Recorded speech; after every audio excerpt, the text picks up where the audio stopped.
Assalamualaikum dan selamat sejahtera. Hari ini kami dari kumpulan 3 akan membentangkan tentang pengaruh rakan sebaya dalam membentuk akhlak seseorang.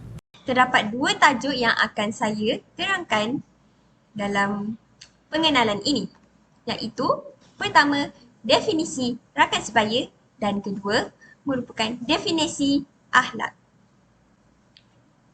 Apa itu rakan sebaya? Rakan sebaya ialah sahabat yang sama umurnya dan sahabat yang daripada lingkungan, latar belakang yang sama dan suka bersama dalam pelbagai aktiviti dan matlamat atau dalam kata lain mempunyai minat yang sama. Dari sudut pandangan ahli sosiologi, mereka mendefinisikan rakan sebaya sebagai satu kumpulan kanak-kanak atau remaja yang mesra dan juga mempunyai peranan dalam aktiviti sosial mereka. Rakan sebaya ialah ejen tidak formal yang dapat membentuk tingkah laku seorang remaja dan kanak-kanak. Selain itu, rakan sebaya juga merupakan tempat meluahkan masalah dan menjadi alternatif selain keluarga, terutama mereka yang jauh daripada keluarga masing-masing.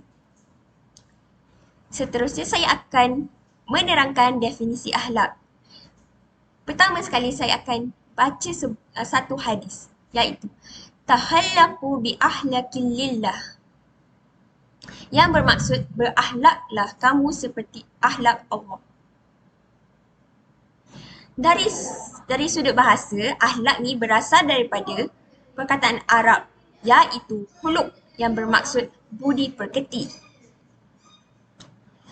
Manakala daripada sudut istilah, akhlak bermaksud tingkah laku, tutur kata, penampilan atau imej diri yang berlandaskan kepada ajaran Islam. Imam Al-Ghazali pernah mengatakan terdapat 4 asas utama akhlak yang mulia, iaitu pertama, kebijaksanaan yang dapat membezakan benar dan salah. Kedua, keberanian menahan atau mengarahkan mengawal kemarahan dengan menggunakan akal. Ketiga, kebersihan jiwa bagi menahan keinginan syahwat dengan mendidiknya untuk tunduk kepada akal dan syarak. Dan yang terakhir, keadilan, iaitu kekuatan jiwa yang boleh mengatasi sifat marah dan keinginan syahwat lalu membimbingnya ke arah kebijaksanaan. Dari sini, tidak kira agama, bangsa dan negara, akhlak merupakan satu sifat yang mencerminkan diri seseorang insan. Seterusnya, saya akan menerangkan kebaikan pengaruh rakan sebaya. Ikatan persahabatan yang erat dapat membentuk dari segi kefahaman yang mendalam antara satu sama lain. Kebiasaannya sahabat memerlukan perkenalan antara satu sama lain dengan lebih mendalam dalam jangka masa yang lebih lama. Antara kebaikan rakan sebaya adalah yang pertama, kita dapat memahami diri sendiri dengan lebih mendalam. Sebagai contoh, rakan sebaya dapat menegur segala kesalahan kita dengan secara terbuka tanpa kita berasa terguris hati dengan kata-kata dia, kerana kita tahu bahawa apa yang dia cuba sampaikan itu adalah untuk membaiki diri kita sendiri. Yang seterusnya, yang kedua, rakan sebaya yang baik dapat membantu semasa kita berada dalam keadaan tertekan atau kita menghadapi sebarang masalah. Rakan sebaya yang memahami dan mempunyai sifat empati dapat mengurangkan rasa kesunyian dan kemurungan apabila kita menghadapi pelbagai masalah. Dan yang ketiga, kebaikan rakan sebaya adalah dapat membentuk sikap yang baik. Sebagai contoh, kalau rakan kita menunjukkan prestasi yang baik dan tinggi dalam pelajaran, justeru kita pun akan terikut dengan tingkah laku dia, dan seterusnya prestasi kita akan juga meningkat. Yang seterusnya, rakan sebaya juga mempunyai keburukan. Seperti yang kita sedia maklum, semakin hari semakin membimbangkan kita kerana masalah sosial yang semakin meningkat akibat pengaruh rakan sebaya. Antara masalah sosial yang semakin meningkat kerana pengaruh rakan sebaya terkini adalah seperti merompak, mencuri, pecah rumah, vandalism, merokok dan pergaulan bebas dan sebagainya. Ada banyak lagi contoh masalah sosial, tapi yang saya cuba tekankan di sini, keburukan rakan sebaya adalah terjadi kerana yang pertama adalah sifat ingin menurut tingkah laku kumpulan. Sebagai contoh, pelajar atau ahli kumpulan yang baru terpaksa akur dan menurut segala peraturan yang telah ditetapkan dalam sesuatu kumpulan. Masalah sosial ini sering terjadi apabila apabila kita berasa seronok dan kepuasan melakukan sesuatu keburukan dalam keadaan bersama rakan-rakan. Sebagai contoh, mengeluarkan kata-kata kesat dan mengguris hati seseorang atau rakan kita. Oleh itu, kita mestilah memilih rakan sebaya yang baik supaya kita tidak cenderung dalam pelbagai masalah sosial yang akan memalukan bukan sahaja diri sendiri, malah turut tercemar nama keluarga kita, agama dan masyarakat. Hari ini saya akan membincangkan tentang tajuk punca-punca terjadinya pengaruh rakan sebaya. Masalah sosial iaitu pengaruh rakan sebaya semakin lama semakin serius di negara kita. Tidak kira usia muda maupun usia tua, perkara ini semakin menjadi-jadi. Jika tidak dikawal sekarang, maka bilakah lagi masa yang sesuai untuk kita cegah benda ini daripada berlakunya dengan lebih teruk? Persoalannya, apakah punca-punca yang menyebabkan berlakunya pengaruh rakan sebaya? Okey, kita masuk punca yang pertama. Antara punca masalah ini berlaku adalah bermula dari ibu bapa. Di mana kita lihat sekarang ni ibu bapa dia kurang peka terhadap pendidikan anak mereka sendiri. Macam sekarang ni zaman dah semakin canggih. So segala-galanya memerlukan harta dan kekayaan.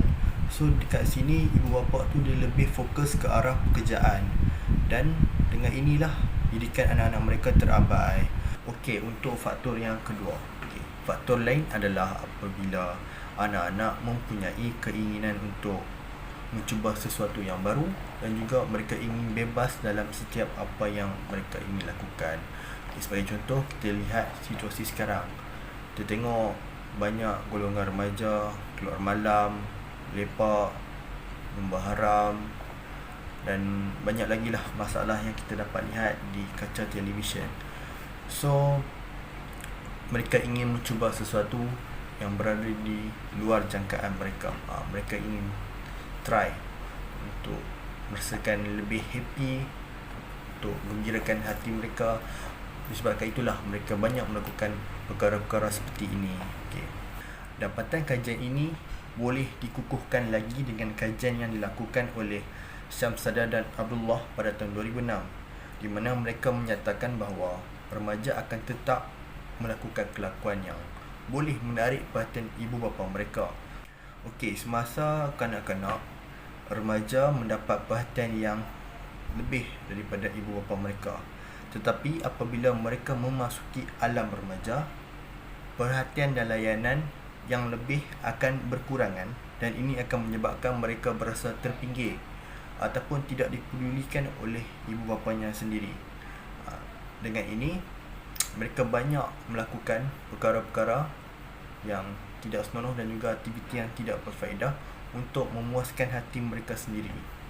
Kita masuk punca yang seterusnya. Penglibatan remaja dalam masalah sosial ini juga adalah disebabkan kurangnya amalan kerohanian dalam diri mereka, seperti solat, membaca Quran dan aktiviti-aktiviti keagamaan yang lain. yang menyebabkan mereka terjebak dengan perkara ini. Anak-anak muda sekarang perlu dididik dengan nilai-nilai agama yang sangat tinggi kerana ia amatlah penting dan sepatutnya dididik sejak kecil lagi oleh ibu bapa mereka sendiri. Okey, kita masuk faktor yang terakhir, iaitu memilih kawan yang salah. Okey, memilih kawan yang salah juga menyebabkan berlakunya pengaruh rakan sebaya yang negatif. Okey, anak-anak muda sekarang memang mudah terpengaruh dengan rakan-rakan sebaya mereka kerana rakan-rakan mereka merupakan keluarga terdekat yang kedua. Okey, jika mereka berkawan dengan orang yang baik, maka baiklah budi pekerti mereka. Namun, jika mereka berkawan dengan kawan-kawan yang nakal, maka buruklah budi pekerti dia. Berikut merupakan beberapa faktor yang menjadi punca berlakunya masalah sosial ini, iaitu pengaruh rakan sebaya. Untuk mengelakkan perkara ini daripada terus berlaku, tindakan perlu diambil dengan segera. Bak kata pepatah, sediakan payung sebelum hujan. Setiap masalah pasti akan ada jalan penyelesaiannya. Bahagian ketiga iaitu strategi menghadapi isu pengarah rakan sebaya. Okay, let's go. Okey, di bahagian ni ada 4 kandungan, iaitu antaranya kita boleh lihat di sini. Antaranya peranan diri sendiri, peranan institusi keluarga, peranan pihak institusi pengajian tinggi atau dinilai sebagai IPT, dan peranan pihak kerajaan. Okey, di slide kali ini ia menceritakan tentang peranan diri sendiri. Terdapat beberapa cadangan yang dapat membantu kita agar menjadi lebih baik. Antaranya adalah kita haruslah kenali keburukan diri sendiri.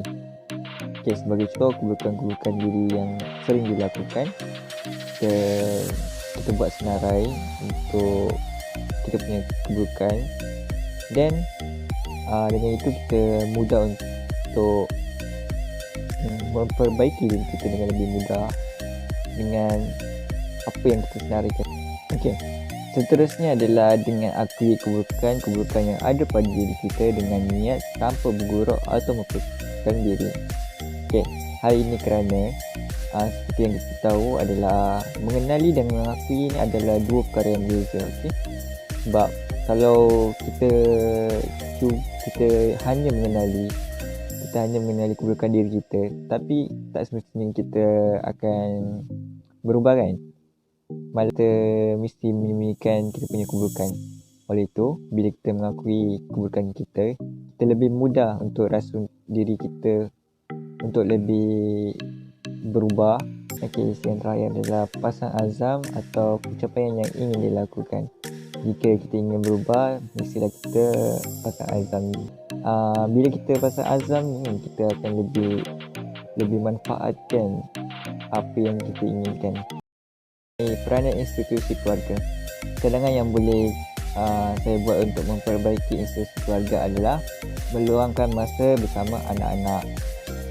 Sebagai ibu bapa kan, kita kena lebih luangkan masa dengan anak-anak. Walaupun kita busy kerja atau kita tak ada masa langsung, tapi kita kurang-kurangnya kita cari masa untuk anak-anak, supaya kita lebih eratkan hubungan kita dengan anak-anak. Anak-anak pun tidak rasa diri mereka dipinggirkan. Anak-anak akan rasa ibu bapa sentiasa ada dengan mereka. Okey, seterusnya adalah kerajaan perlulah mengadakan kempen tentang isu kekeluargaan.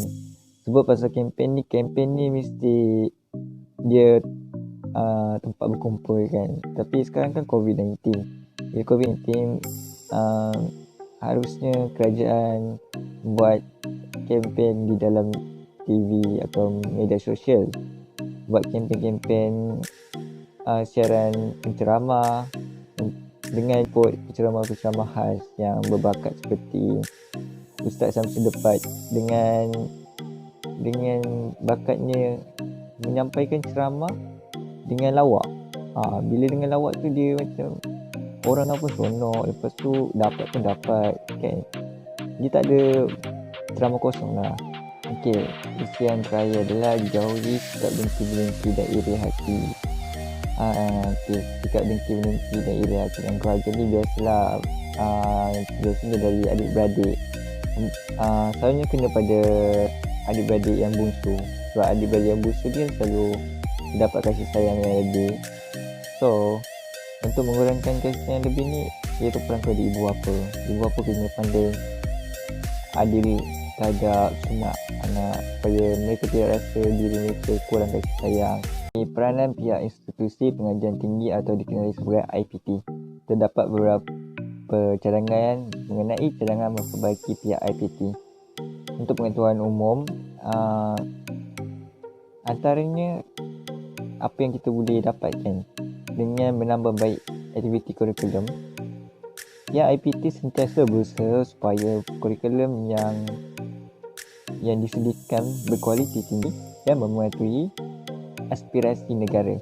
Semakan kurikulum pula disemak oleh ahli-ahli khas, ahli-ahli yang lebih berkemahiran dan akademik, dan ahli-ahli dia disemak pada setiap 2 hingga 3 tahun bilangan pengajian.